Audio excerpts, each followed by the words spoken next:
The village of Ashworth-on-the-Wold had the sort of quietness that came from people knowing exactly where they belonged and what was expected of them. It was the kind of place where Mrs. Beatrice Marple, known to everyone as Miss Marple, though she had never married, could observe the intricate workings of human nature without drawing undue attention to herself. The autumn afternoon was cool but pleasant, the sort that made one think of harvests and the turning of seasons. Miss Marple sat in her garden at Rose Cottage, her needlework spread across her lap, though her eyes were more often fixed on the goings-on beyond her garden gate than on the delicate stitches she was completing.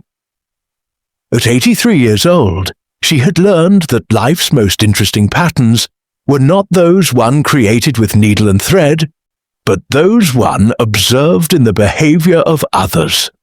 Her modest home sat on the high street of Ashworth, positioned perfectly for observing the comings and goings of the village's 243 residents. She had counted them once when she was younger and had the inclination to keep such careful records. The village itself was built around a triangular green, with the parish church of St. Mary the Virgin occupying one corner, the village hall another, and various shops and cottages filling in the spaces. Beyond the green, the land rolled out into fields and woodlands, dotted with the homes of farmers and the gentry. Thomas Weatherby's Smokehouse stood at the edge of the village, a converted barn that he had transformed into a thriving enterprise some 15 years prior. It was a curious choice of profession for a man of his standing. Weatherby had inherited considerable property and could have lived entirely on his rents. But he had taken it up with an enthusiasm that suggested it was born of genuine passion rather than necessity. The smokehouse produced the finest bacon, ham, and smoked fish in the county, and Weatherby's products had become something of a point of pride for Ashworth. He supplied restaurants in the market towns and had even sent orders to London. The garden party at Weatherby's house that Saturday afternoon was intended to celebrate the opening of his new storefront in the village itself, a handsome shop just off the green where locals could purchase his wares without making the journey to the smokehouse. It was the sort of event that in a village like Ashworth gathered nearly everyone of importance and respectability. Those who were not invited took careful note of this fact and brooded upon it. Miss Marple had been invited, of course. She was always invited to such occasions, not because she was fashionable or socially prominent, but because she was considered a fixture of village life, a person one included in the same way one included the church or the post office. It was assumed she would bring a small gift, make pleasant conversation, and cause no trouble.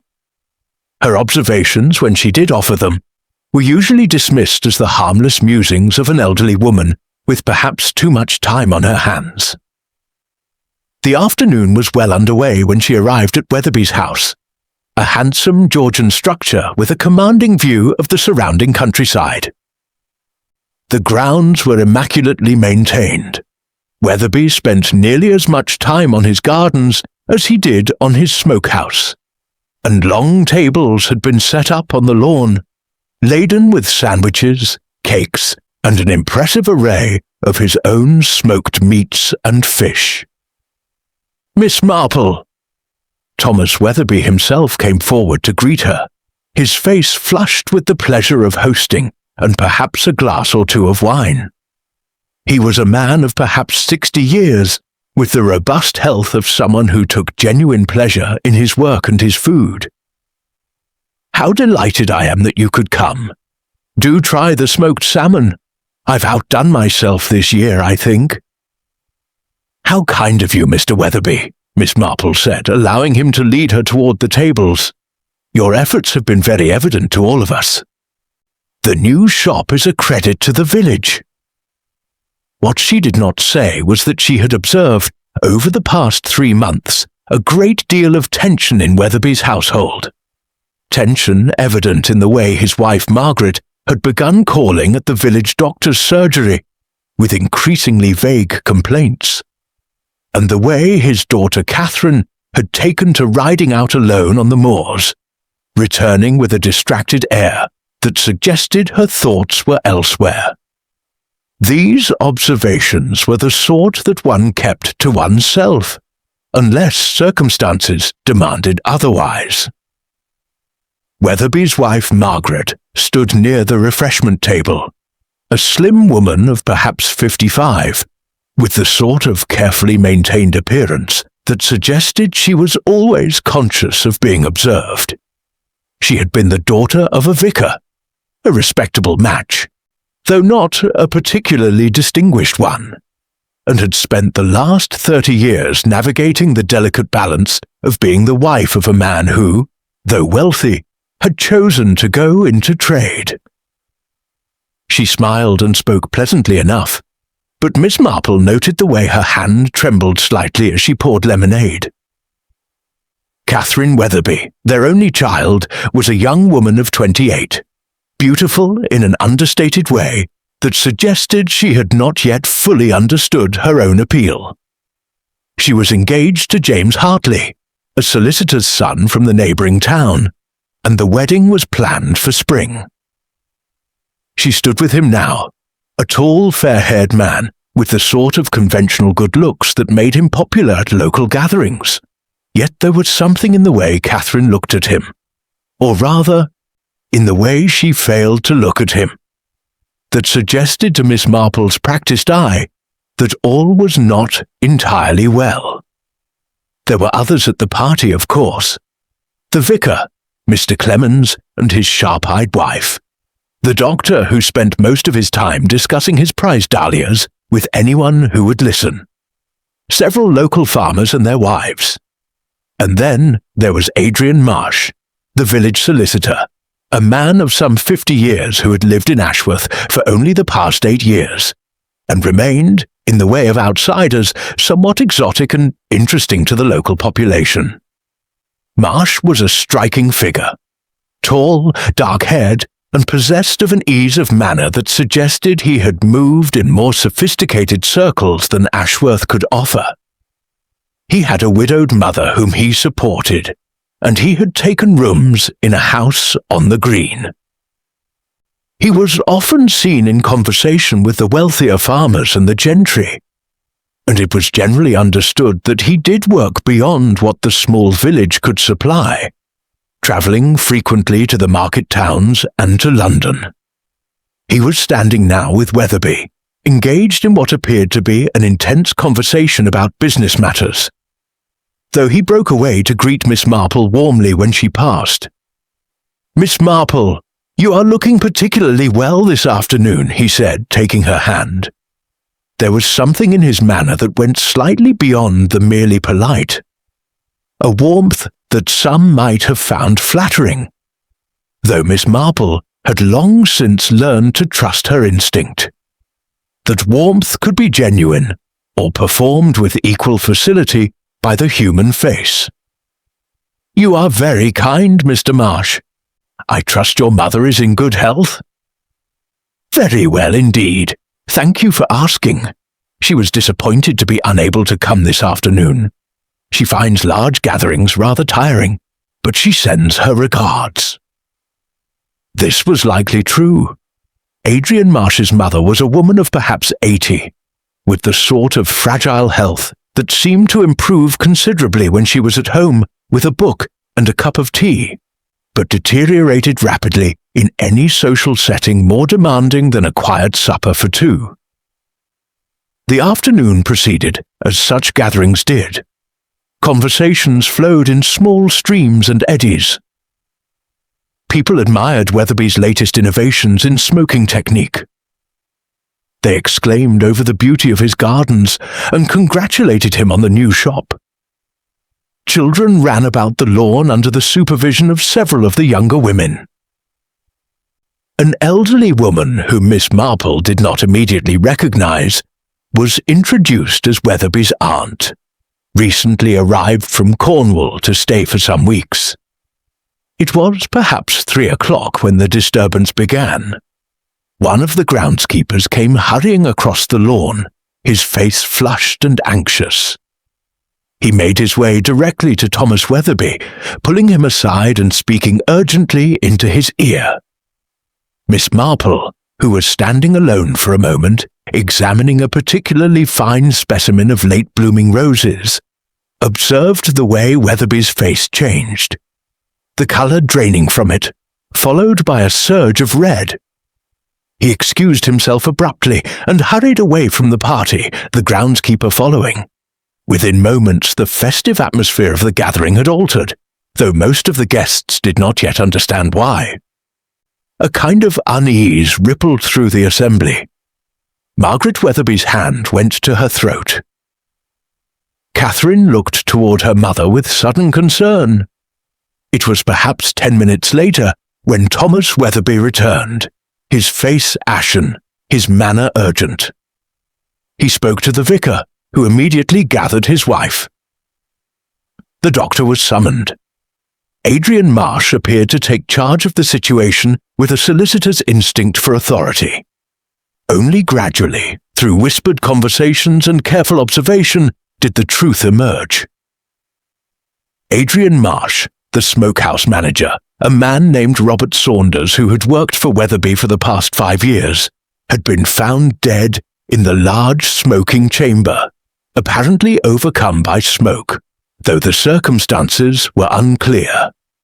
The garden party dissolved into something between a gathering of mourners and a scene of chaos. Some people departed immediately, anxious to spread the news. Others lingered, reluctant to leave in the face of such shocking drama. Mrs. Weatherby was led inside the house by her daughter. Thomas Weatherby stood in the centre of his garden, looking as though he had aged 10 years in the space of a few minutes. Miss Marple continued to stand by the roses, her hands occupied with adjusting her shawl, her mind very much occupied with the patterns she had observed. She had never met Robert Saunders, but she had seen him on several occasions. A thin, nervous man of perhaps 40, always hurrying from one task to another, always appearing to be anxious about something. A man who, in Miss Marple's observation, seemed to carry some sort of burden. Though what that burden might be, she could not have said with certainty. By evening, the police had arrived. The victim's body had been removed.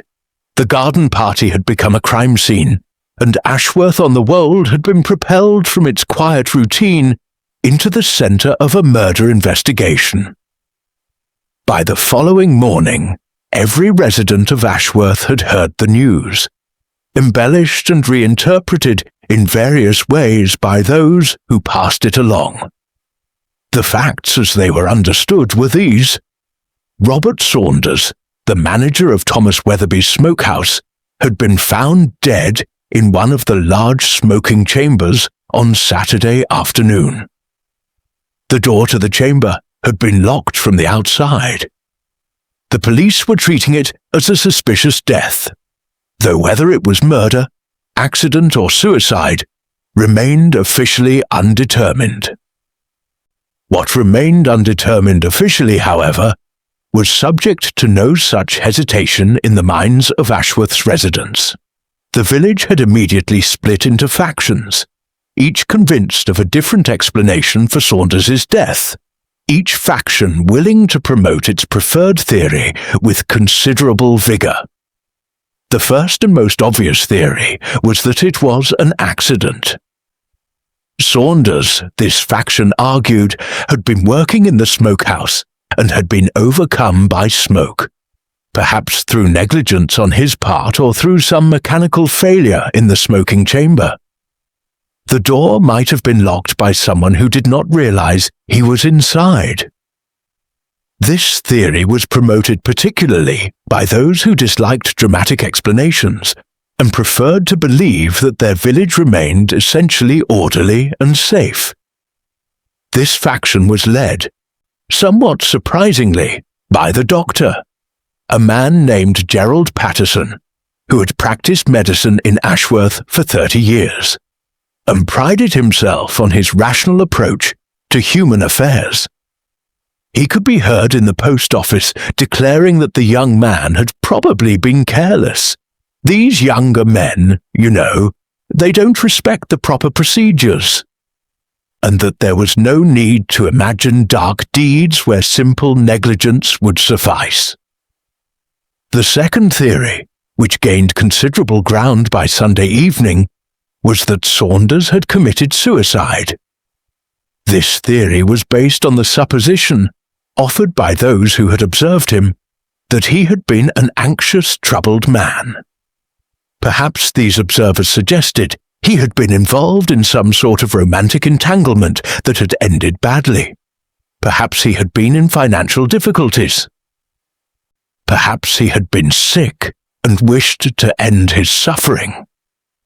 This theory had the advantage of being suitably tragic, while still absolving the respectable people of Ashworth of responsibility. This faction was led by Mrs. Clemens, the vicar's wife, who had a talent for knowing things about people that they had not shared with her and rarely dared to confirm. She had observed, she said, that Saunders seemed to be growing increasingly melancholic. She had seen him walking alone on the moors, apparently deep in thought. She had heard, from someone who had overheard someone else, that he had been seen in one of the public houses in a neighbouring town, drinking heavily and speaking to a woman who was not of respectable character. The third theory, and the one that had the most dramatic appeal, was that Saunders had been murdered. This theory came in several varieties. One version held that Weatherby himself had killed Saunders, either because of some business dispute or because of improper conduct on Saunders' part. Another version suggested that the murder had been committed by someone connected to Saunders' past, perhaps a rival in love, or a creditor to whom he owed money. This theory was promoted with considerable enthusiasm by those residents of Ashworth who found the idea of a village mystery more exciting than the prospect of a village accident. Mrs. Eleanor Ashford, a widow of some 70 years who lived in a cottage overlooking the green and claimed to see everything that goes on, was particularly vocal in this faction. She had been known to observe, with a significant lowering of her voice, that Weatherby had seemed rather agitated in the weeks before the death, and that there had been tension in the Smokehouse operations. What Mrs. Ashford had actually observed was less clear, but this did not prevent her from building an elaborate structure of inference upon whatever fragmentary facts she possessed. There was a fourth theory, more whispered than spoken aloud, which held that the death was in some way connected to the Weatherby family itself, and specifically to the affair, hinted at but never quite confirmed, between Adrian Marsh and Margaret Weatherby. This theory was based on observations that might have been made by any careful observer. The frequency with which Marsh and Margaret Weatherby had been seen in conversation, the way they had stopped speaking when others approached, the knowing looks that had been exchanged at various village gatherings. It was also based on the general principle that where there was a death, there was often a woman involved, and where a woman was involved, there was often a man other than the one she was married to. This theory was promoted most vigorously by younger women who might have been expected to feel some rivalry with Margaret Weatherby, though the rivalry was more imagined than real. It was also promoted, with somewhat more subtlety, by those members of the community who disliked Marsh for reasons that had nothing to do with any affair, real or imagined, and merely saw an opportunity to damage his reputation. Miss Marple observed all of these theories with interest and a sort of patient acknowledgement that human nature was remarkably consistent, whether it manifested itself in the drawing rooms of London or in the cottages of an English village. People, she had long ago concluded, organized the world according to narratives that made sense to them, and they selected facts to support those narratives while disregarding facts that contradicted them. She learned these various theories not through active inquiry. She made a point of never asking direct questions, but through the simple expedient of being present. She went to the post office to collect her mail. She visited the village shop to purchase tea. She attended the Sunday service at St. Mary the Virgin. And in all of these places, people spoke freely, knowing that she was merely an old woman who would listen and say little. What she heard was, in many ways, more revealing than anything the police might discover. She heard about Saunders's relationship with his mother, who lived in a cottage 2 villages over, and who had recently been ill. She heard about a woman he had been known to visit, a farmer's daughter from the neighbouring hamlet of Thornton. She heard about money that he might or might not have owed. She heard about a letter that he might have received, though no one seemed to know from whom. What struck Miss Marple most forcefully, however, was what she heard about Robert Saunders himself, or rather, what she did not hear. No one seemed to have known him well. No one spoke of him with genuine affection or understanding. He existed in the village narrative primarily as a functionary, as the man who managed Weatherby's Smokehouse and occasionally was seen in the public house or on the street. He was, in the most important sense, a stranger, even though he had lived in Ashworth for 5 years. This observation was, she reflected to herself, both sad and not particularly unusual. Many people passed through village life in this manner, important for the functions they performed, but not truly integrated into the community. And yet, sad as it was, it also made something else clear. The explanation for Saunders's death was unlikely to lie in the ordinary circumstances of village life.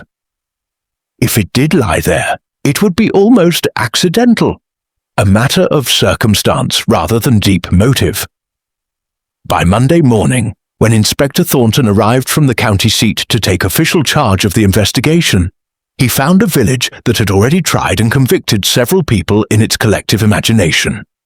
What he did not find was anything resembling a clear motive or means for murder. Inspector Thornton was a man of perhaps 55 years, with the kind of face that had been weathered by decades of listening to human explanations for human failures. He was not particularly imposing in appearance, of medium height and build, but he carried with him an air of competence that suggested he knew what he was about. He had been investigating crimes in the county for nearly 30 years, and he had developed a methodical approach to his work that was remarkably free of the dramatic flourishes that lesser detectives favoured. His first action was to examine the smokehouse thoroughly, paying particular attention to the smoking chamber in which Saunders had been found. He interviewed the groundskeeper who had discovered the body. He spoke to Thomas Weatherby and his household staff. He began the process of reconstructing Saunders's movements on the day of his death.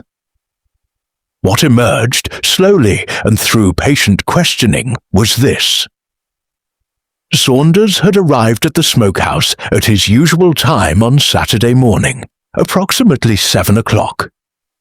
He had spent the morning as he usually did, tending to the various smoking chambers, checking the temperature and humidity, and moving batches of meat and fish through the various stages of the curing process. At approximately noon, he had taken a break. He usually left the smokehouse for an hour or so to walk into the village or to rest in his small cottage, which sat at the edge of the grounds. On this particular Saturday, however, Saunders had not left the smokehouse. Instead, the groundskeeper and another worker had seen him entering the large smoking chamber, the main one used for the bulk of the curing operations, at approximately 12:30. This was not unusual in itself. However, when the groundskeeper had returned to the smokehouse at approximately 3 o'clock to retrieve some items for the garden party setup, he had noticed that Saunders had not emerged. Concerned, the groundskeeper had knocked on the door to the smoking chamber. Receiving no response, he had opened it. The door opened easily, and he had not initially realized it had been locked, and had discovered Saunders lying on the floor, apparently overcome by smoke. He had immediately called for help and for the garden party to be informed. Saunders had been pronounced dead by the time the doctor arrived. The medical examination had revealed that Saunders had died of asphyxiation, brought on by excessive smoke inhalation. However, the examination had also revealed something else. Saunders had a considerable bruise on the back of his head, the kind of injury that might have been caused by a fall or by a blow. This last fact had elevated the death from the category of possible accident to the category of suspicious death, hence the involvement of the police. Inspector Thornton's working theory, based on these facts, was that Saunders had received a blow to the head, either accidentally or deliberately, that had knocked him unconscious or dazed him. He had then succumbed to the smoke that filled the chamber. The question of whether the blow was inflicted with intent or whether it was accidental was one that would require more investigation. The physical evidence from the smokehouse was limited. The chamber itself was by definition an extremely harsh environment. The heat and smoke would have destroyed most evidence. There were no signs of a struggle outside the chamber. There was no weapon that could obviously have been used to strike Saunders. There were, in short, very few clues that pointed in any particular direction. It was at this point that Miss Marple began her quiet and subtle investigation. She did not do this through any formal process or through any official capacity. Rather, she simply continued to move through her village life, paying attention to things that had always interested her, and now applying that attention with slightly more focus to the question of who had had cause to strike Robert Saunders. She began by walking past the smokehouse herself, observing the layout of the buildings and the paths that led to and from them. She noted the various doors and windows. She observed the small cottage where Saunders had lived, just at the edge of the Wetherby grounds. She noticed the staff door to the smokehouse, which opened toward the house, and the main door, which faced out toward the gardens and the road. She made a point of being present in the village shop at the time when various deliverymen came in, the butcher's boy, the baker's assistant, and she listened to what they said about the smokehouse and about Robert Saunders. She attended the midweek service at the church, where the vicar offered prayers for the soul of the departed, and afterward she spoke with Mrs. Clemens about various parish matters, gradually drawing the conversation around to the subject of Saunders and what might have been known about him. What emerged from these conversations was a picture of a man who had been capable and competent in his work, but who had been troubled by something. Several people mentioned that in recent months, Saunders had seemed preoccupied. One of the groundskeepers observed that he had been spending a great deal of time in the smokehouse, often remaining long after his shift should have ended. The village doctor, who had had occasion to treat Saunders for a minor injury some months previously, mentioned that he had seemed anxious about something.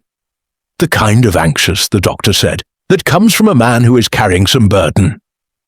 Most interesting of all was what the baker's wife had to say. Miss Marple called at the bakery for some bread, and the baker's wife, a talkative woman of perhaps 50, was sorting through a pile of clean linen when she arrived.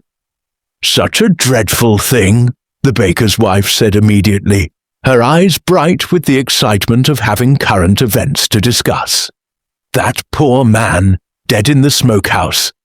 I'd have thought the smoke wouldn't really harm you, not if you were used to it, but I suppose it all depends on how hot it is and how long you're in there."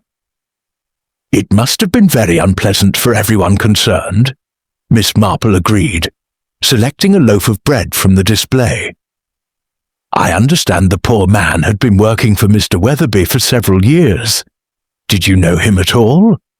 "Oh, not to know, really," the baker's wife said, "but he came in the shop occasionally, always very polite, mind you.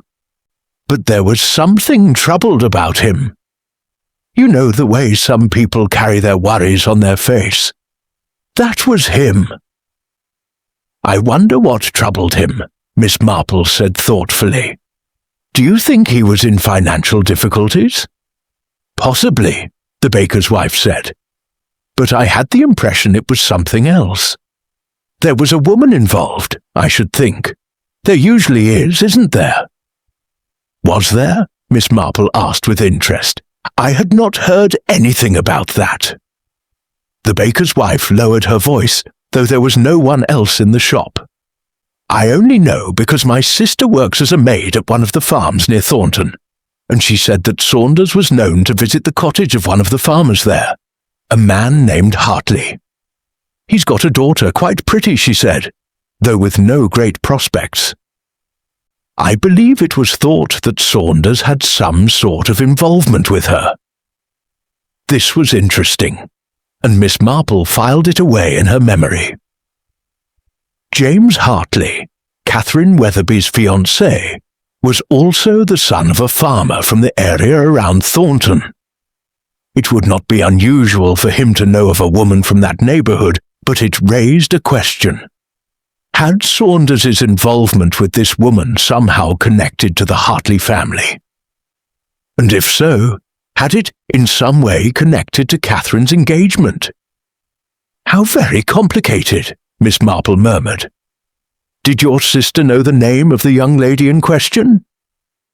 "I'm not sure my sister was entirely clear on the details," the baker's wife admitted. "Just that Saunders had been seen visiting, and that there was some thought that he might be contemplating marriage, or some such thing. But then nothing came of it as far as I know. Perhaps the lady was not interested." Perhaps Miss Marple thought, as she paid for her bread and walked back toward her cottage. Or perhaps something else had occurred to prevent such a marriage. She would have to make some inquiries in that direction. By the middle of the week, the inspector had focused his attention on Thomas Weatherby as the most likely suspect. Weatherby had been at the garden party, it was true, but he had also been moving freely about his own grounds.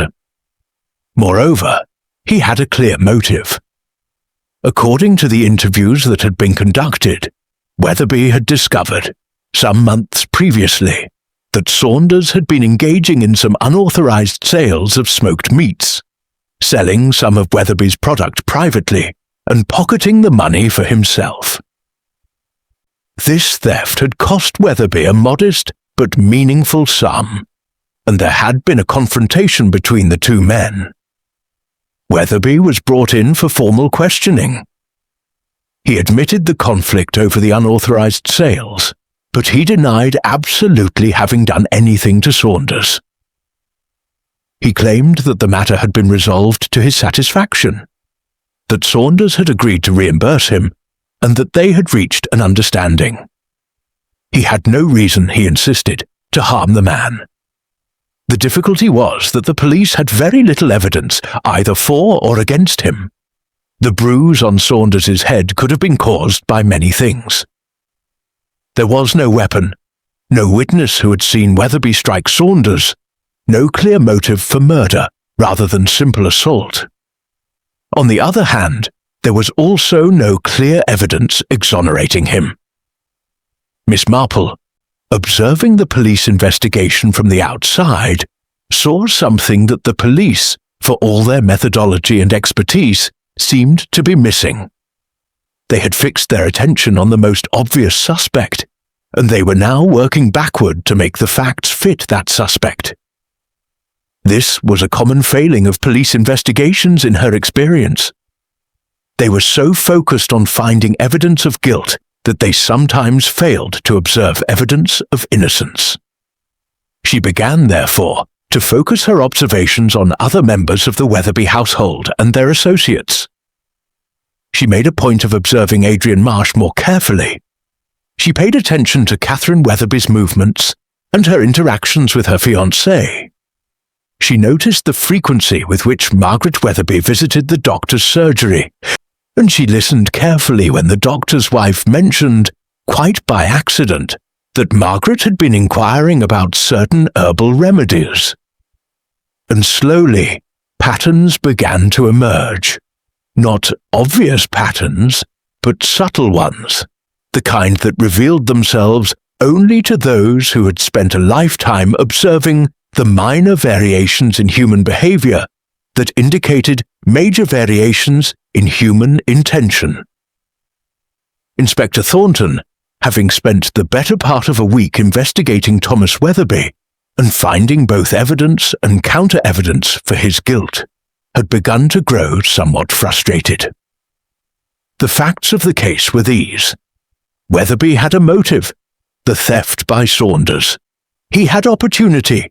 He had been moving freely about his own grounds, and he had a history of conflict with the deceased. However, he had also shown no obvious signs of guilt. His household staff largely supported his claim to have been occupied with the garden party preparations, and there was no physical evidence linking him to the death beyond the bludgeon that might or might not have struck Saunders's head. It was at this point that Inspector Thornton made what would prove to be a crucial decision. He decided to widen his investigation. He began to interview other members of the Weatherby household more thoroughly. He looked more closely at the staff who worked at the Smokehouse, and he began to pay attention to the other associates of both the Weatherby family and the deceased. One avenue of investigation that opened up was the matter of Saunders's relationship with a young woman. The investigation eventually confirmed what the baker's wife had hinted at. Saunders had indeed been known to visit the cottage of a farmer named William Hartley near Thornton.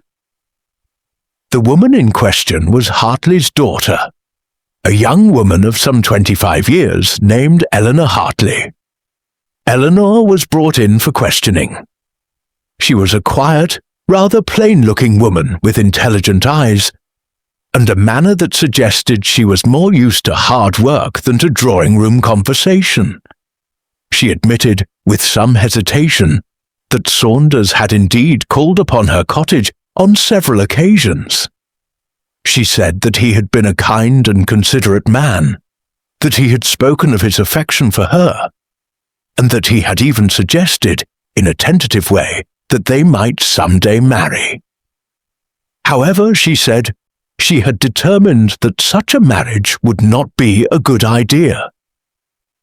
Saunders, she explained, had not been a man of much means, and she had no inheritance to bring to a marriage. Moreover, she had come to believe that his affection for her was not as genuine as it might have seemed, that he was driven more by a need for escape from his circumstances than by any true feeling for her personally. He was a troubled man, Eleanor said, her voice calm and steady. He came to my cottage, he would speak of his unhappiness, and then he would leave. I came to understand that what he sought was not a marriage partner, but a listener to his troubles. I'm a reasonably sensible woman, Inspector, and I came to realize that accepting his proposals, had he made them officially, would have been a cruelty to him and an injustice to myself. The inspector found her composed demeanor somewhat unusual in a woman of her class and apparent station, but he could find no grounds for suspicion. Her account of Saunders's visits was corroborated by her father, who had observed the visitor on several occasions. There was nothing to suggest that she had any role in Saunders's death. However, this line of inquiry did lead to another discovery.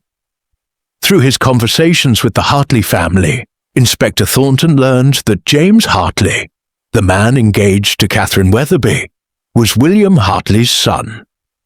Moreover, Eleanor Hartley was James Hartley's younger sister. This was interesting.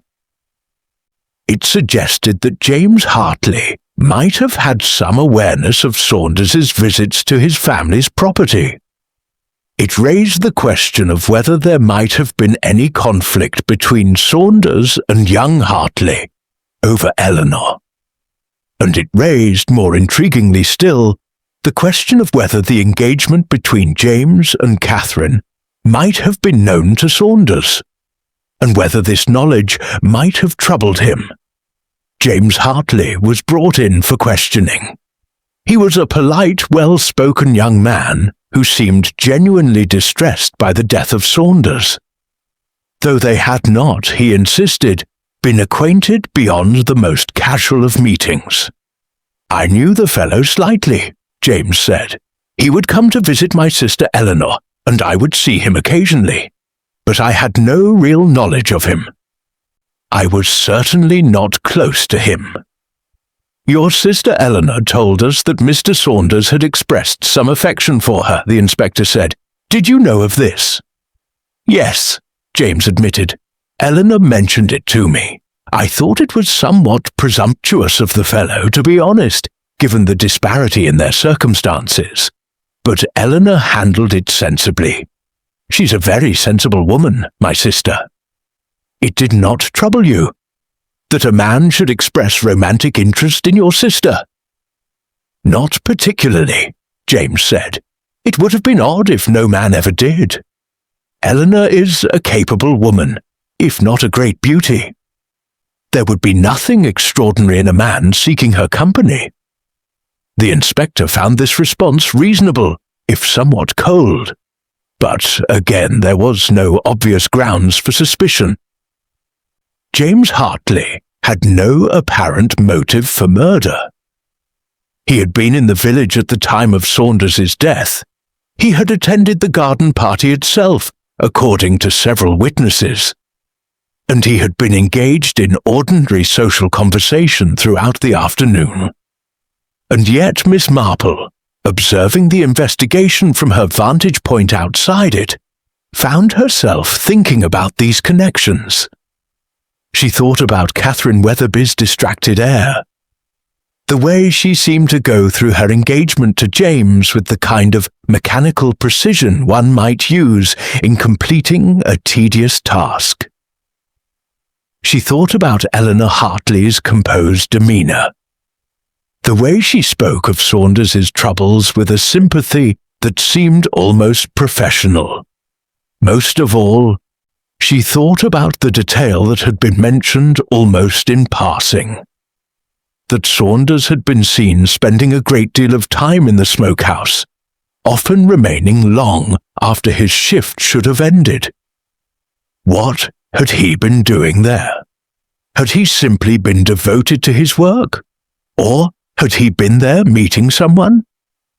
One afternoon, Miss Marple made a point of walking past the Weatherby house. The weather was cool but pleasant, the autumn leaves falling gently, and it seemed like the sort of afternoon when anyone might take a constitutional walk. She paused at the edge of the grounds as if admiring the view of the countryside, and she observed the layout of the buildings.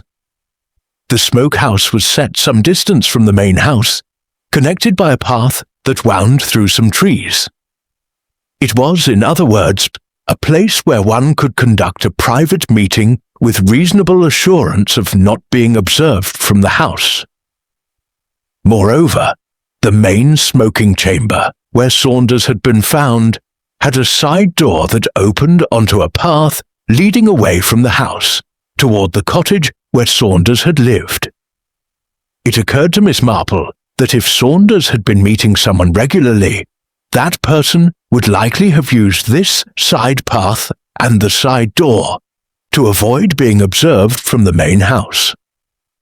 And if Saunders had been struck on the back of the head, it would have been by someone who came up behind him. Perhaps someone he knew, perhaps someone he trusted enough to turn his back to. This observation, she reflected, narrowed the field of suspects considerably. It had to be someone who had legitimate reason to be at the smokehouse, or who could move about the grounds without drawing attention. It had to be someone who had had access to Saunders on Saturday afternoon, and it had to be someone who had had reason to wish Saunders dead, or at least to wish him silenced. By the end of the week, the police investigation had become somewhat stalled. Thomas Weatherby remained the prime suspect, but there was insufficient evidence to bring charges. Eleanor Hartley had been largely exonerated. James Hartley was questioned further, but remained seemingly innocent. And the inspector had begun to expand his inquiry to other members of the household staff and other residents of the village. It was precisely at this point, when the official investigation seemed to be going in circles, that the second revealing fact emerged. The discovery was made not by the police, but by Miss Marple herself, though it came about in a manner so fortuitous that it appeared to be merely a matter of chance. She had made a point of visiting the village shop on Thursday afternoon, a time when she knew the baker's wife would be arranging fresh bread on the display table. While waiting to be served, she overheard a conversation between the shopkeeper and a farmer's wife regarding the forthcoming village committee meeting to plan the Christmas festivities. "There's a good deal of tension about it," the farmer's wife was saying. "Mrs. Weatherby was supposed to head the committee, but she's withdrawn. Some say it's because of the trouble with the death in the family, though the man wasn't family, of course. But others say there's more to it than that." This was the sort of minor village gossip that Miss Marple had long since learned to pay attention to. It was precisely in such offhand remarks that significant truths sometimes revealed themselves. Why would Margaret Weatherby withdraw from the Christmas committee? The woman had always been active in village affairs, careful to maintain her position in the social hierarchy through visible participation in community events.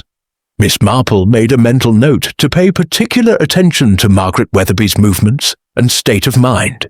That afternoon, as she returned to her cottage, she took a slightly longer route than usual, one that brought her past the Weatherby house.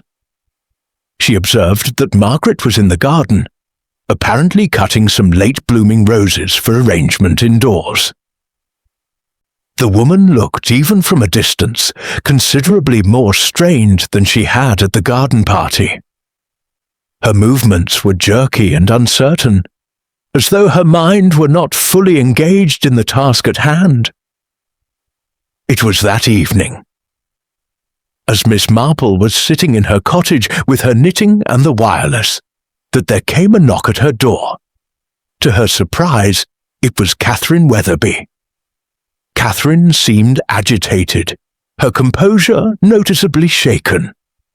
She asked if she might speak with Miss Marple privately, and Miss Marple, who had been expecting some such visit, though not necessarily from Catherine, invited her in and settled her in a comfortable chair with a cup of tea. "I don't know who else to speak to," Catherine began, her voice shaking slightly. "I know it's improper to come here, and I know that anything I say is likely to be all over the village within hours. But I have to speak to someone, and you have always seemed to me to be a person of sense and discretion. You may speak to me with perfect confidence, Miss Marple said kindly. Your secrets, whatever they are quite safe with me. I have found over the years that people confide in the elderly, perhaps too readily, but I have also found that discretion is one of the few advantages that age bestows. Catherine took a deep breath. It's about Robert Saunders, she said, the dead man. I think I may have seen something that the police should know. But I'm terrified to tell them, because it would implicate my mother. Miss Marple set down her own cup of tea and gave Catherine her full attention. Tell me what you have seen, she said, and we will consider together what should be done. Catherine explained that on Saturday afternoon, shortly before the discovery of Saunders's body, she had been walking in the gardens. She had been troubled in her mind. She was beginning to have doubts about her engagement to James, she said, and she had wanted to think, and she had wandered toward the back of the grounds, away from the garden party. I saw my mother, Catherine said, going into the smokehouse. I didn't think anything of it at the time. It seemed like an ordinary thing to do. But then, perhaps 5 minutes later, my father came around the corner, and he looked absolutely furious. He started toward the smokehouse, and I ducked behind some bushes. I didn't want him to see me there. He went inside. And what happened then? Miss Marple asked quietly. I heard shouting. Angry voices. My father was shouting at someone. I think it was Saunders, though I couldn't hear all the words clearly. He was saying something about betrayal, and about how Saunders had no right. Then there was a louder noise, like something falling or something being thrown, and then silence. Catherine paused, her eyes wide. My father came out a few moments later, looking very shaken. He walked back toward the house without saying anything, and then, after a while, the groundskeeper came running to say that they had found Saunders. Has your mother said anything to you about having been in the smokehouse? Miss Marple asked. No, Catherine said. That's what frightens me. If she was there when my father was there, and if there was a confrontation, then my father might have done something in anger. And my mother would be protecting him. And if I tell the police what I saw, I might be the one responsible for my father being accused of murder. Miss Marple was quiet for a moment, her mind working through the implications of what Catherine had told her. Then she asked gently, Why do you suppose your mother went to the smokehouse in the first place? Catherine hesitated.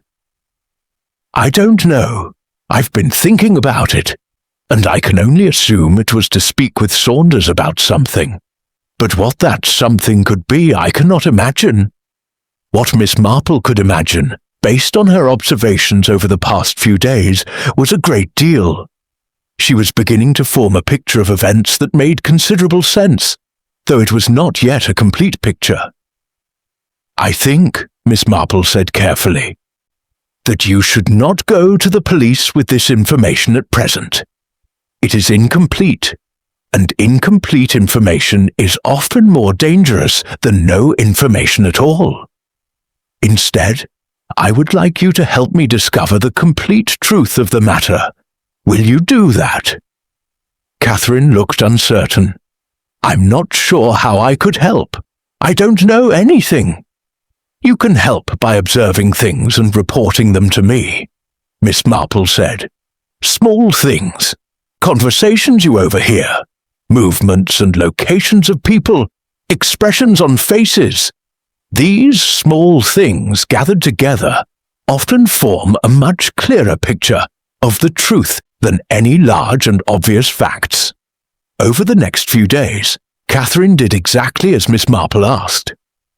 She reported that she had observed her father and Adrian Marsh in several heated conversations.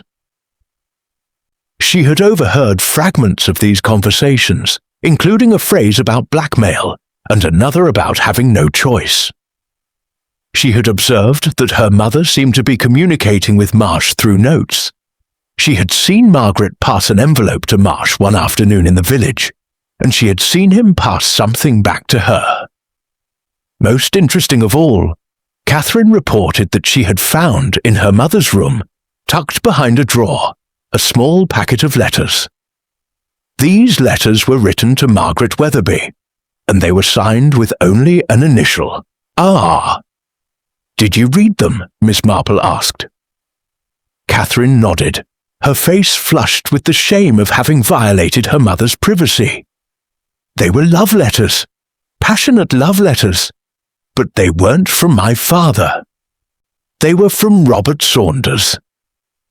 This was the revelation that Miss Marple had been expecting, though the form of it was somewhat more dramatic than she had anticipated. She had observed, over her weeks of careful attention, the subtle signs that had suggested an intimacy between Margaret Weatherby and Robert Saunders. The way they had avoided being seen together, the way they had communicated through glances and small gestures. What she had not fully understood until Catherine revealed these letters was the depth of Margaret's commitment to this relationship, nor the extent to which Saunders had believed in the possibility of it. "You must put those letters back exactly where you found them," Miss Marple instructed. "Say nothing of them to anyone except to me. Can you do that?" Catherine agreed, though with obvious reluctance. The picture was becoming clearer now. Margaret Weatherby had been engaged in a love affair with Robert Saunders, a man of far lower social standing, but apparently of genuine feeling. That affair had been discovered, or was in danger of being discovered.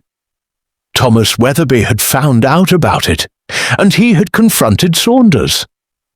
But if Thomas Weatherby was guilty of Saunders's death, the investigation would have proceeded differently than it had. What Miss Marple suspected was that something else had occurred in the smokehouse on that Saturday afternoon. Something that Thomas Weatherby had not done, but that had used his rage as cover. With the discovery of the love letters, the investigation took on a new dimension.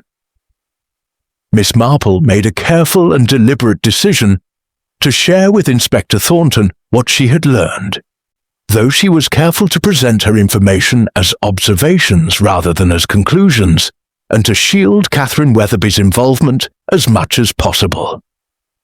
The inspector, initially skeptical of information coming from a village woman, was gradually persuaded to look more carefully at the relationship between Margaret Weatherby and the deceased.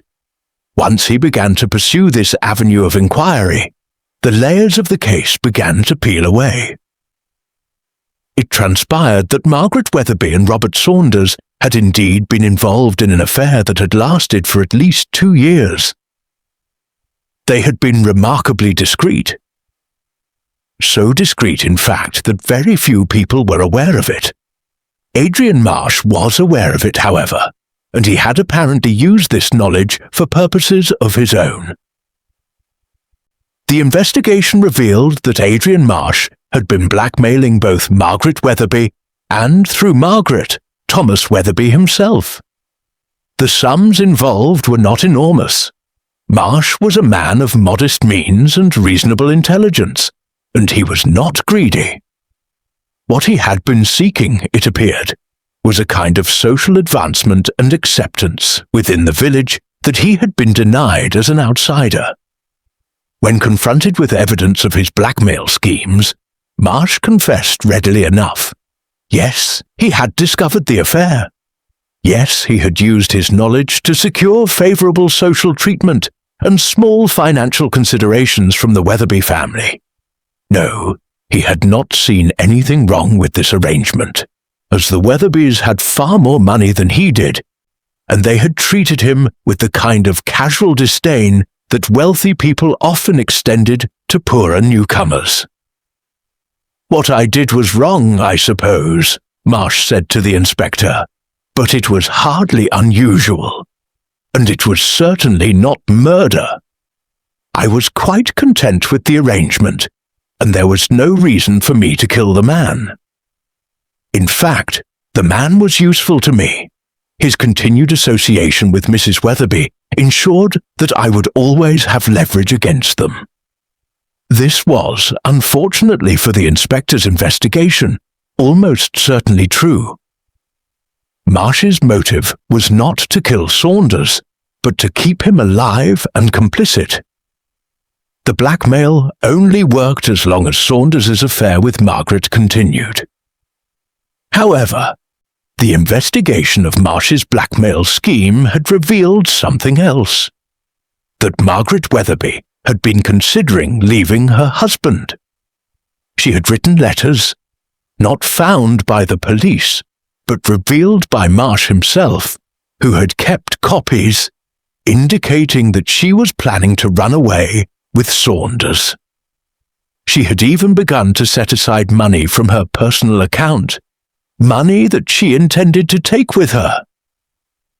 Thomas Weatherby, when confronted with this evidence, had become distraught. He admitted to being furious when he discovered the truth about his wife's affair. He admitted to confronting Saunders in the smokehouse, and he admitted to being so angry that he had struck the man, not, he insisted, with intent to kill, but in a moment of passionate rage. "I did not mean to kill him," Thomas said, his face ashen.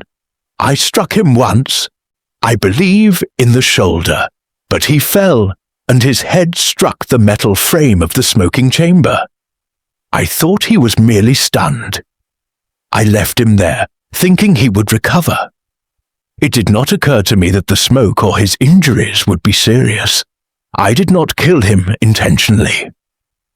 Whether Thomas had truly struck Saunders, or whether Saunders had simply fallen when struck, or whether the injuries had been as accidental as Thomas claimed, was now a question that the medical examiner could not definitively answer. The evidence was consistent with Thomas Weatherby's account, but it was also consistent with a more deliberate act of violence. And so, as the autumn days grew shorter and colder, Thomas Weatherby was charged with manslaughter, and the question of whether he would face a trial for that crime seemed likely to dominate the rest of the season. But Miss Marple, observing all of these revelations from her position outside the official investigation, was not entirely convinced that the truth had been revealed.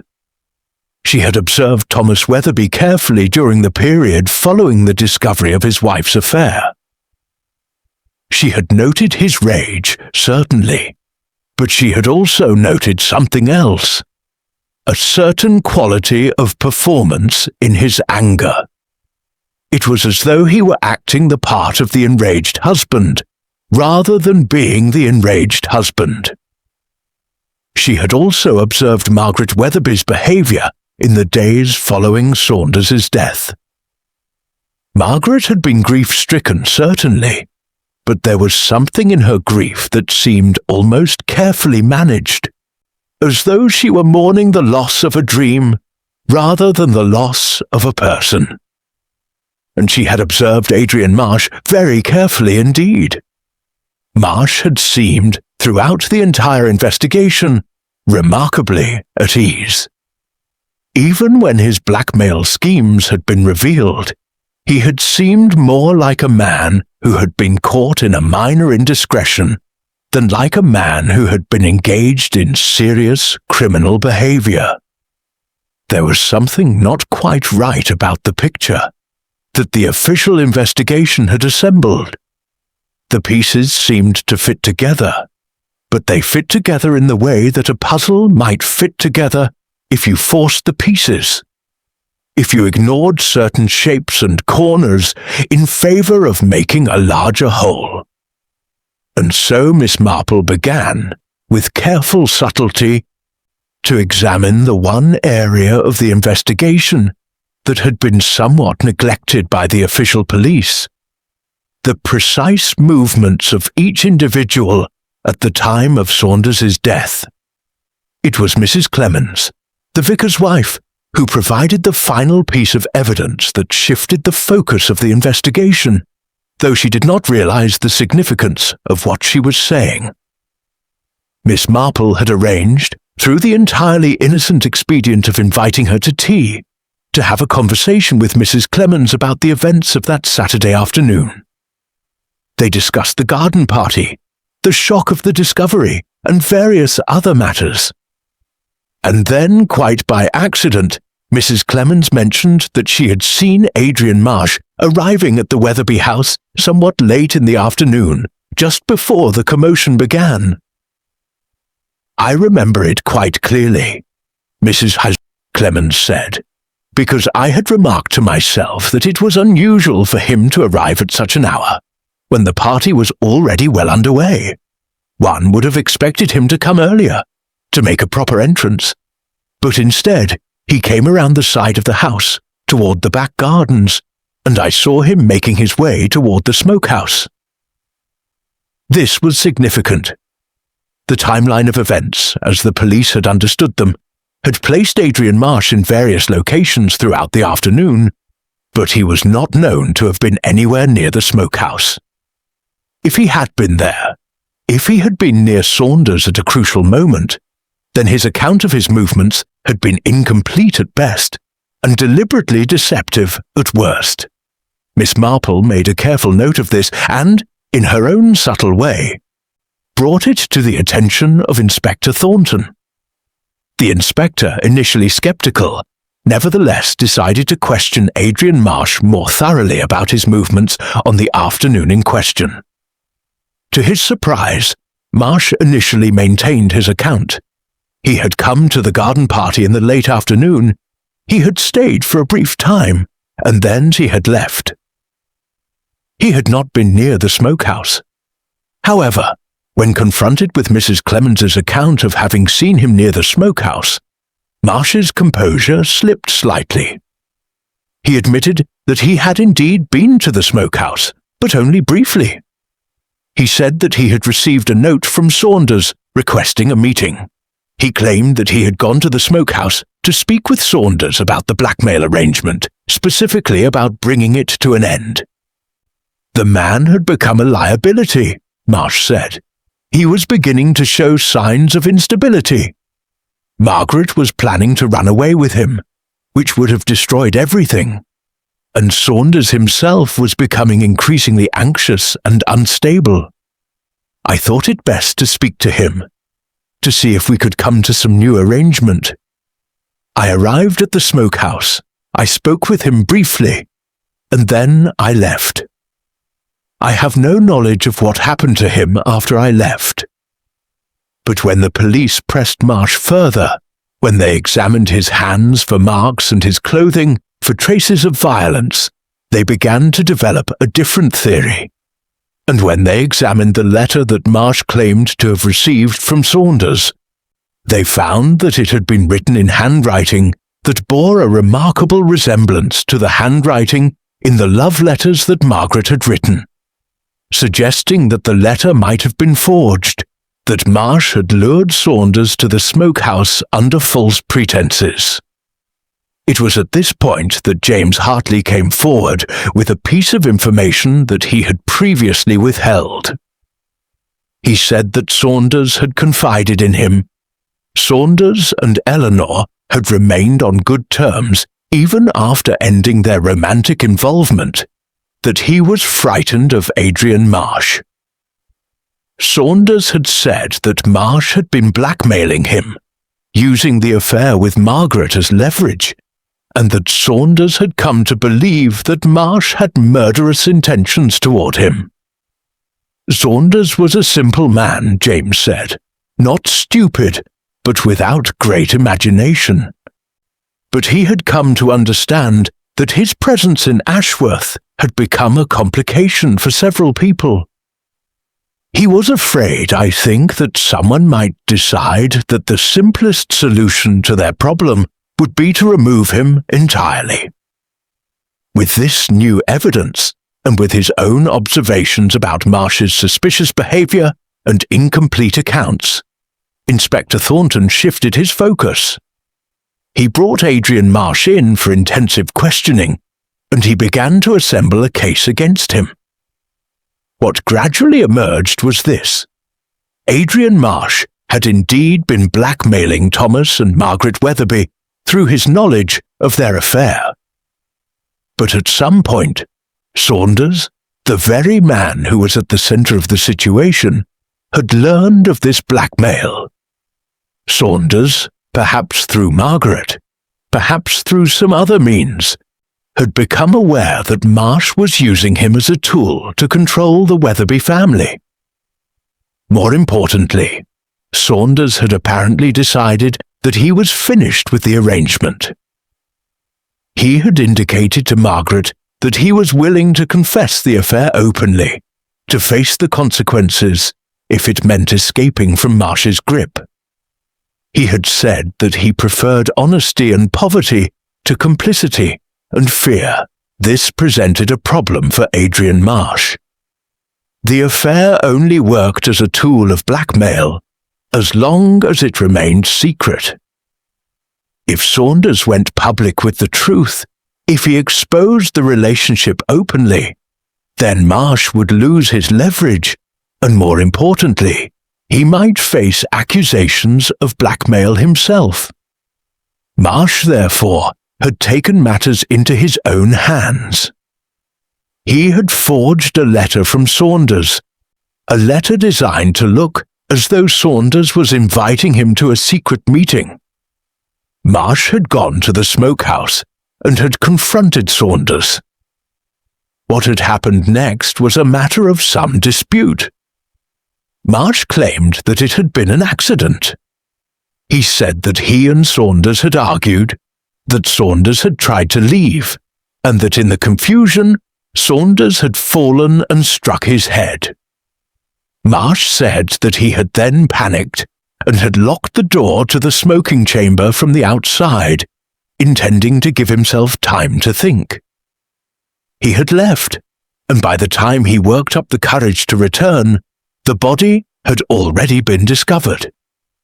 The police, however, suspected a more deliberate act.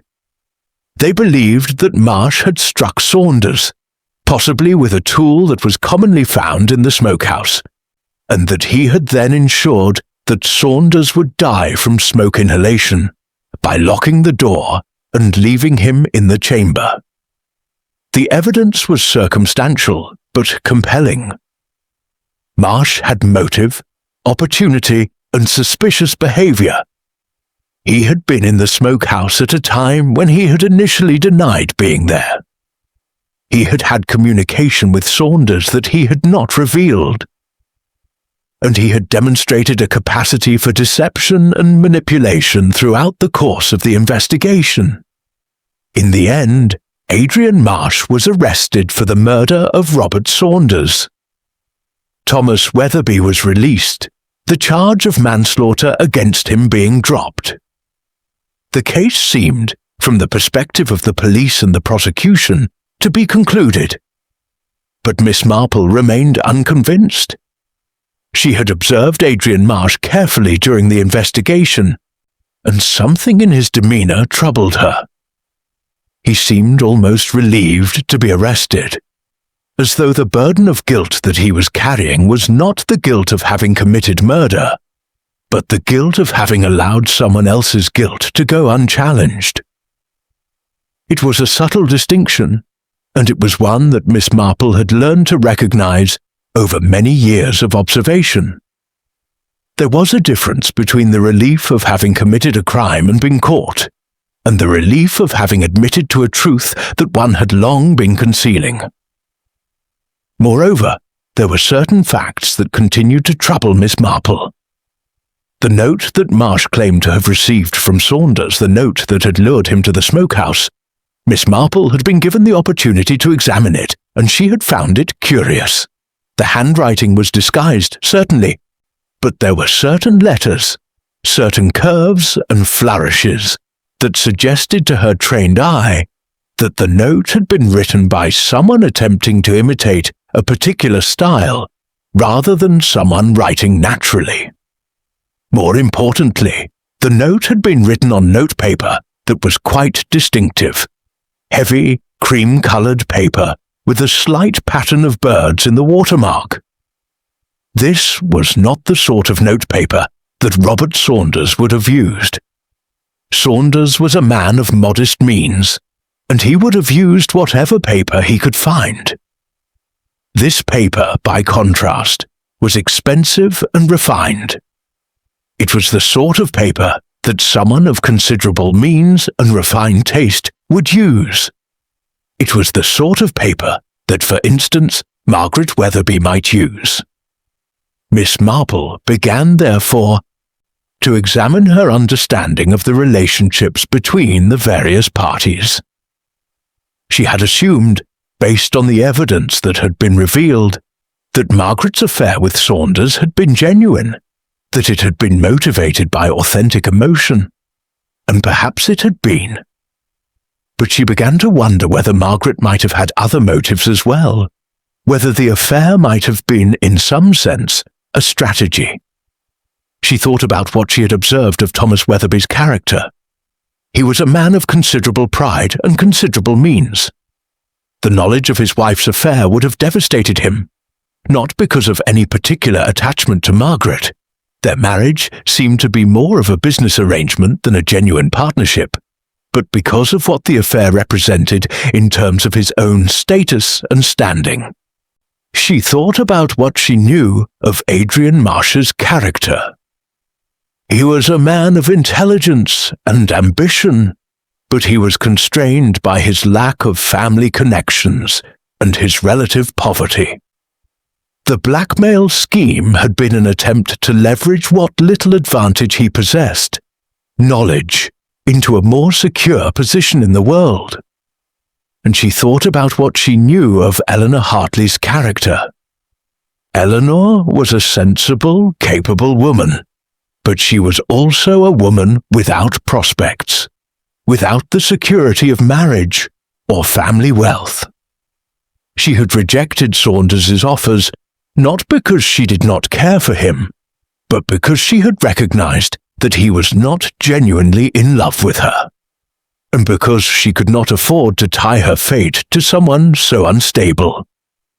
Slowly, an alternative narrative began to form in Miss Marple's mind.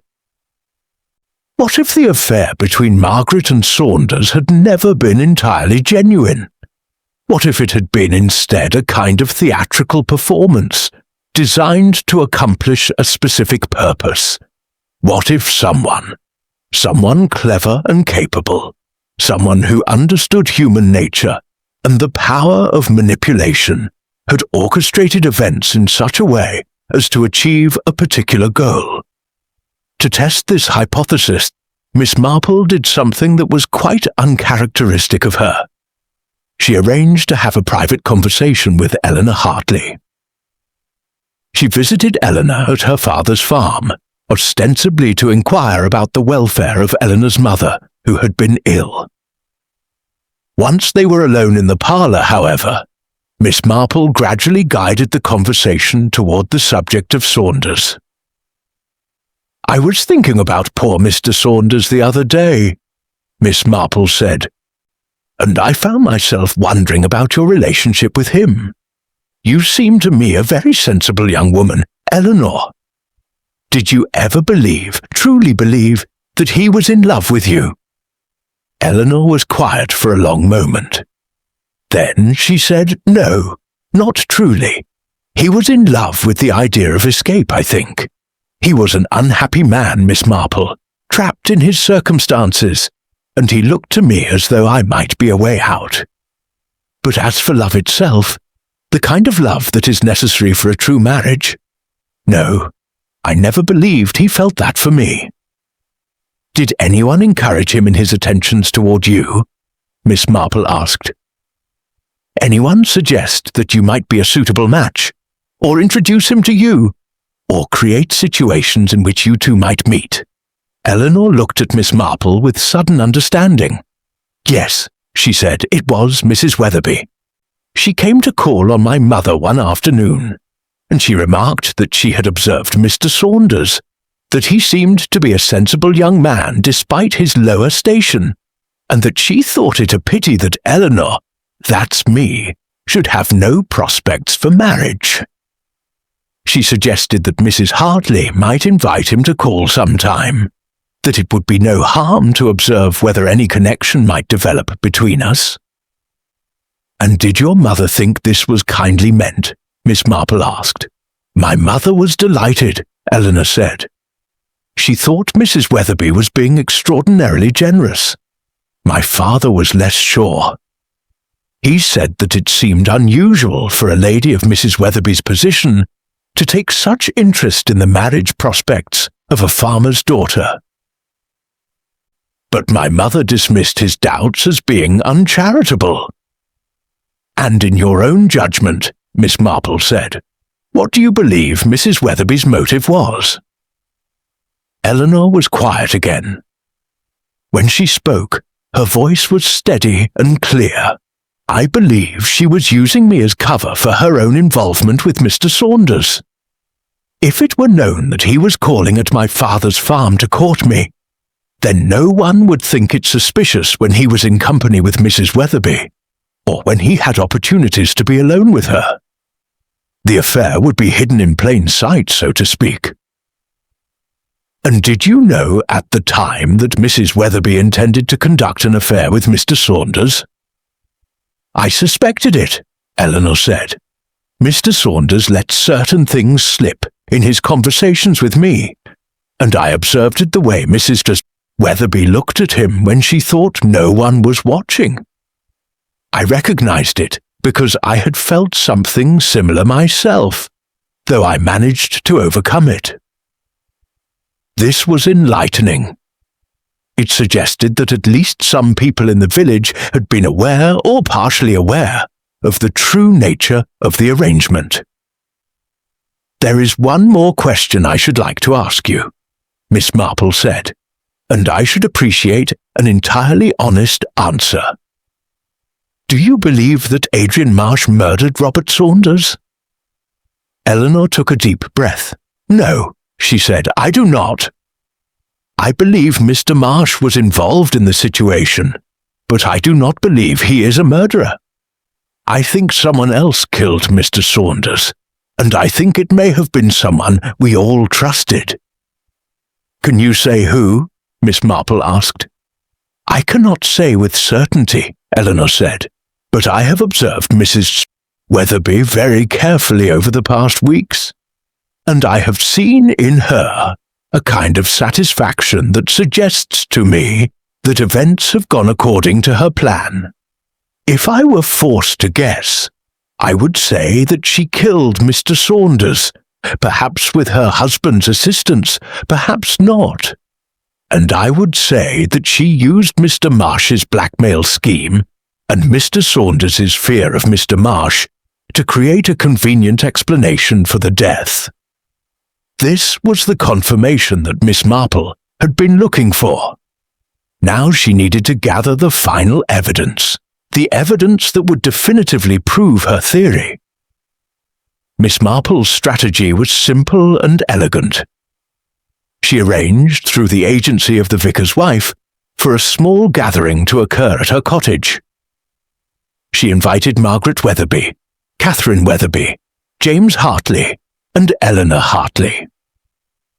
She also invited Adrian Marsh, who was out on bail pending trial. It was a warm autumn afternoon, pleasantly cool but still carrying the sweetness of the season. Miss Marple had prepared tea and small cakes, and she had arranged the furniture in her sitting room in such a way as to ensure that everyone could see each other's faces clearly. Once everyone had settled themselves, Miss Marple explained that she had made some observations about the case of Robert Saunders's death, and that she had asked them here because she believed that the truth of the matter had not yet been fully revealed. She spoke quietly and with perfect courtesy, but with absolute authority. "I have been thinking," she began, "about the nature of the crime and the character of the people involved. And I have come to a conclusion that troubles me greatly. I believe that Adrian Marsh did not murder Robert Saunders. I believe instead that Robert Saunders was murdered by someone else, and that Adrian Marsh has been made the scapegoat for this crime." Adrian Marsh looked up, his expression a mixture of surprise and something that might have been relief. "This is quite true, Miss Marple," he said. "I have been trying to tell the police exactly this, but they have been unwilling to listen. I did go to the Smokehouse that afternoon, yes, and I did encounter Saunders there. But the man was already dying when I arrived. He was on the ground, barely conscious, and there was smoke everywhere. I panicked and ran away. I was afraid that I would be blamed for his death, and indeed, as it has turned out, I was." "Yes," Miss Marple said. "And you allowed yourself to be blamed, did you not? Because you had information that you wished to conceal. You knew who had truly killed Saunders, and you chose to protect that person rather than reveal their guilt." Marsh hesitated.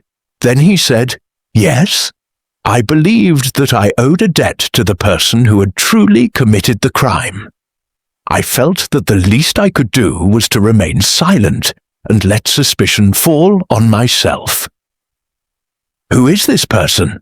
Margaret Weatherby asked, her voice sharp and angry. "What are you implying, Miss Marple?" "I'm implying nothing," Miss Marple said gently. "I am stating a fact. You murdered Robert Saunders, Mrs. Weatherby, and your daughter assisted you, though perhaps unknowingly, in covering up the crime." Margaret stood up abruptly, her face flushed. "This is absurd. You are an old woman with an overactive imagination, Miss Marple, and you are making a serious accusation without any evidence. I demand that you withdraw this statement immediately." "I have a good deal of evidence," Miss Marple said calmly. "Perhaps you would allow me to present it before you become too angry." Miss Marple then laid out her understanding of events. She explained that the affair between Margaret and Saunders had been orchestrated by Margaret herself, who had used Eleanor Hartley as cover for the relationship. She explained that Margaret had anticipated that her husband would eventually discover the affair, and that she had planned, through the discovery, to create a situation of maximum chaos and disruption in Thomas Weatherby's life, a disruption that would culminate in the disappearance of his wife and a considerable portion of his wealth. "You never intended to run away with Mr. Saunders," Miss Marple said. "You intended instead to eliminate him once he was no longer useful to you. You obtained information about his fear of Adrian Marsh, and you used that fear against him. You may even have encouraged Mr. Marsh's blackmail scheme, knowing that it would frighten Saunders into greater dependence on you." "Why would I do such a thing?" Margaret demanded, though her voice lacked conviction. "Because you were tired of being a respectable woman in a small village," Miss Marple said. "Because you had come to resent your marriage and your position, and because you had hatched a scheme that would allow you to escape, to start a new life elsewhere with a considerable sum of money that would not rightfully be yours. Your husband, in grief and scandal, would not be able to pursue you. And with Saunders dead, and Adrian Marsh convicted for his death, there would be no connection between you and the crime." "That's a very elaborate story," Margaret said coldly. "But it is merely a story. You have no proof of any of this."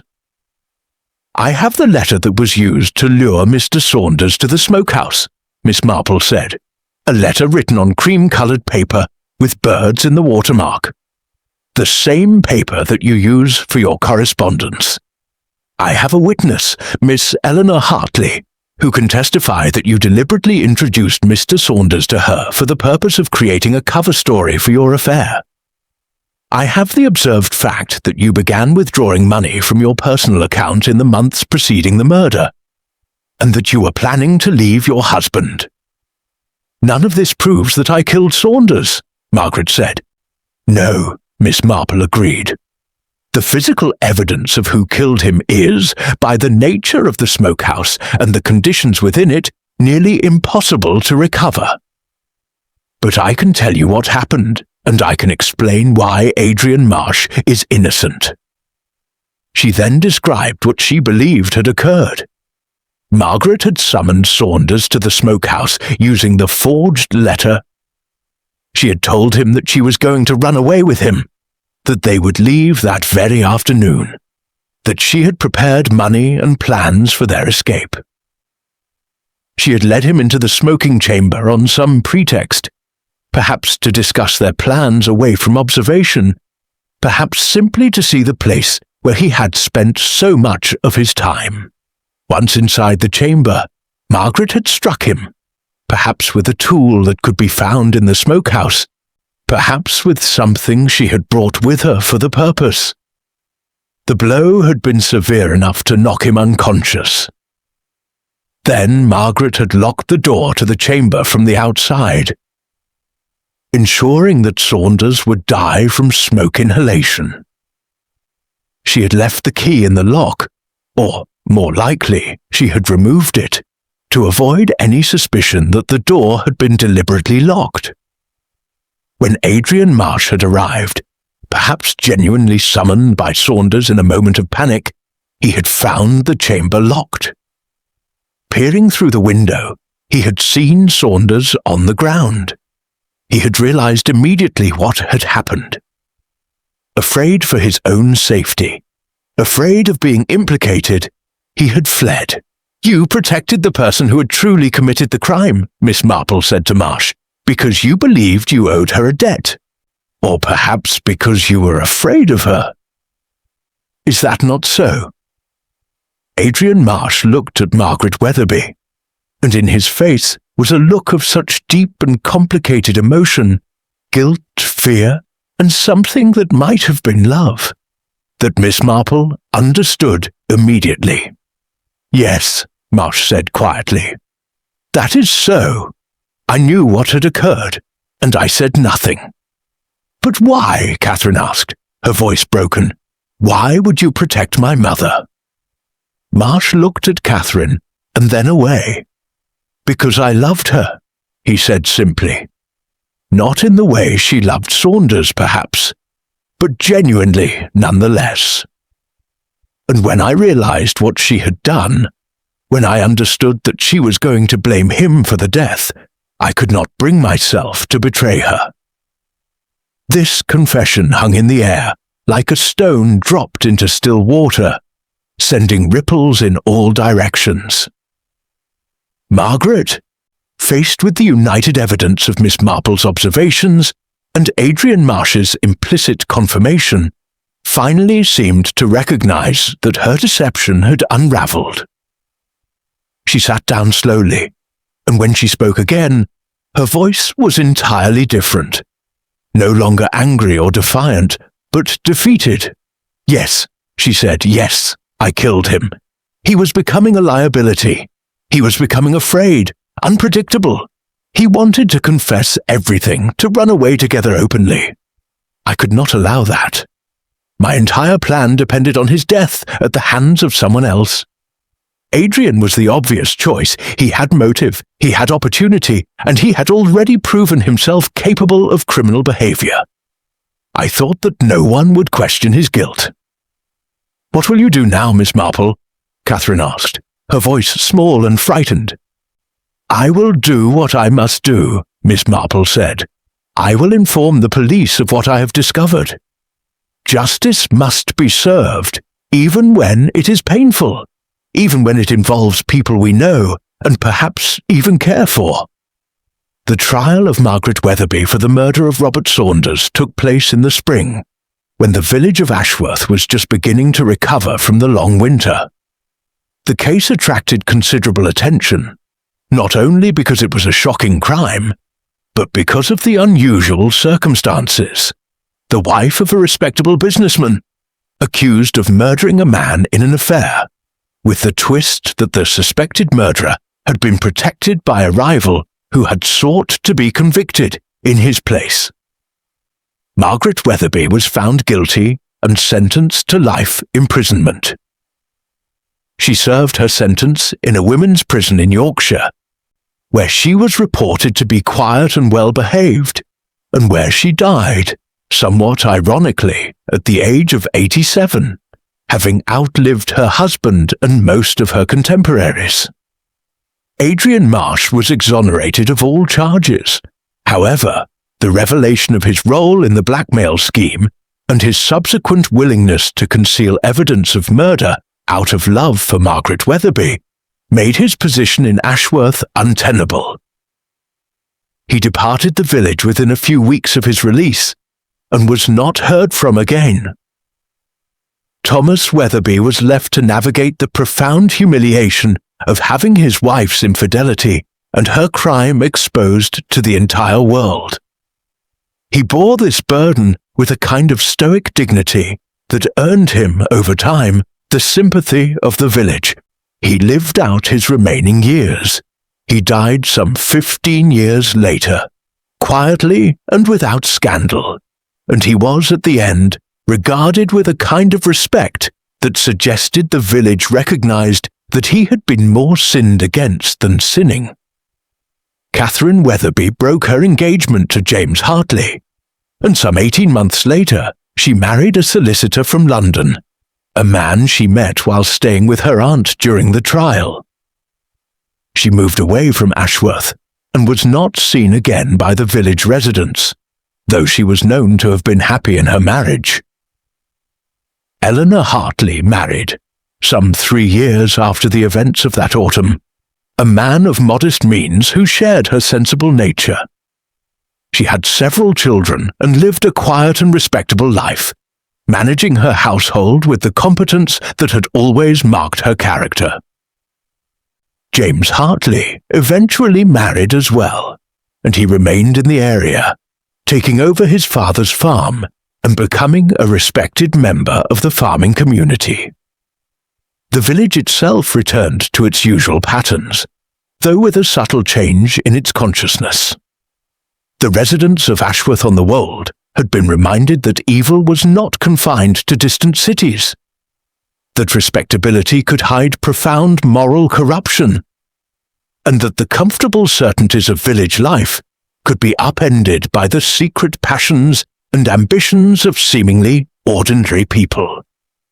The Smokehouse continued to operate, though Thomas Weatherby never again took the same pride in it that he had before the events of that autumn. Eventually, the business was sold to new owners, and in time it became simply another facility in the village, notable for the quality of its product, but no longer bearing the burden of the strange and terrible history that had occurred within its walls. On a quiet afternoon in early spring, nearly 6 months after the conclusion of the trial, Miss Marple sat in her garden, watching the daffodils bloom and the fruit trees begin to bud. Catherine Weatherby's younger brother, whom she had never particularly known during the tumultuous events of the previous year, visited her to express his family's gratitude for her role in ensuring that the true murderer had been convicted. "I can only imagine how difficult it must have been," he said, "to uncover the truth about my mother. And I can only imagine how much courage it took to present that truth to the police, knowing how it would destroy my family."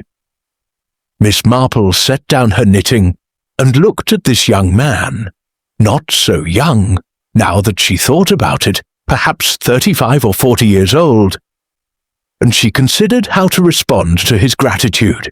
"You are kind to say so," she said finally, "but I did not act out of courage precisely. I acted out of a recognition that truth, however painful, is preferable to deception. Your mother's crime was a serious one, and it could not have been allowed to go unpunished, no matter how much pain her punishment might cause to those she had given birth to. Nonetheless, the young man said, I thank you. My father has found some peace in knowing that she was responsible for her actions, that he was not, as he initially feared, being blamed for her crime. And my sister has been able to build a new life, knowing that the truth was known. After he left, Miss Marple reflected on the events of the past months. She had solved a puzzle, yes, but in doing so, she had destroyed a family and set in motion a series of consequences that would ripple through the lives of many people. Whether this had been right or wrong was not a question that she could answer with certainty. What she knew was that Margaret Weatherby had been a woman of considerable intelligence and will. A woman whose talents might have been channeled into constructive pursuits had her circumstances been different. Instead, she had been born into a society that offered women of her class very limited options. Either one accepted one's role as wife and mother, or one rebelled against it. And in rebelling, one became a criminal. Perhaps Miss Marple thought, if the world were arranged differently, if women had more agency and more choice, there would be fewer murders born of desperation and resentment. But she could not change the world, and so she could only respond to the crimes that occurred within it, bringing to light the truth that others had attempted to conceal. She returned to her knitting, the small stitches forming patterns that were orderly and predictable, though no two pieces of needlework were ever entirely identical. Life was like that, she thought. There were patterns, yes, and there were rules, and there was a kind of order to human behavior. But within that order, there was always infinite variation, infinite opportunity for deception and selfishness, and occasionally for love and sacrifice. The village of Ashworth-on-the-Wold continued on as it always had, with its quiet routines and its social hierarchies, its small scandals and its larger secrets. The residents went about their lives, engaged in their various occupations and relationships, each one carrying within themselves desires and resentments and dreams that the casual observer might never suspect. And Miss Marple, sitting in her garden with her knitting, continued to observe them all, watching the small actions and reactions that revealed the large truths of human nature. She was under no illusions that her observations would change anything, or that her understanding of human behavior would make the world a better place. But she believed, with a deep and unshakable conviction, that understanding was its own reward, and that truth, however painful, was always preferable to the comfortable lies that people told themselves and each other. As the daffodils swayed gently in the spring breeze, and the first butterflies of the season fluttered among the flowers, Miss Marple smiled to herself. She had lived a long life, and in that long life she had learned that the world was endlessly fascinating, endlessly complex and endlessly full of surprises. And for that, if nothing else, she was grateful.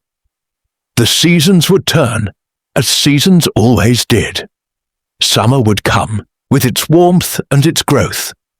Autumn would follow, with its colours and its harvest. Winter would arrive, quiet and cold and reflective. And through it all, Miss Marple would sit in her garden or stand in her village, observing and noting and understanding, a silent witness to the eternal drama of human emotion and human nature. The case of Robert Saunders and the smokehouse that had cured more than meat was closed.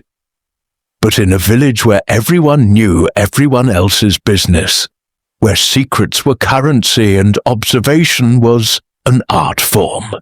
There would always be another mystery waiting to be solved, another crime waiting to be uncovered, another opportunity for Miss Marple to demonstrate her profound understanding of the human heart. And that, she reflected, was how it should be.